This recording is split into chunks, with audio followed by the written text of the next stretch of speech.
আপনার গোসল করা পুকুরের পানি আমার লাগবে। পুরো গ্রামকে বাঁচাতে এই সাহায্যটুকু করুন। আমার কথায় উনি কিছুক্ষণ চুপ থেকে বলল, তোমার কথা শুনলাম, কিন্তু তোমার কথা যে সব সত্যি এটা তো খোঁজ নিয়ে জানতে হবে। না জেনে শুনে ওই পানি কাউকে দেয়া যাবে না। ওই পানির অনেক গুণ আছে। তুমি মানুষ, আমাদের রাজ্যে আসছো, এখানে তোমাকে দুদিন থাকতে হবে।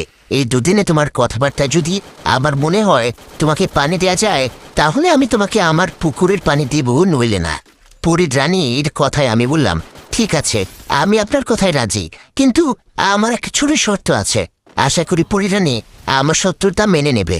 আমি যে দুদিন আপনার এখানে থাকবো, এই দুদিন আপনাকে আমাকে নিয়ে আপনার রাজ্যটা খুঁজতে হবে, আমার সাথে একসাথে বসে খাবার খেতে হবে। আমার কথায় উনি বললেন, আচ্ছা ঠিক আছে, আমি তোমার কথায় রাজি।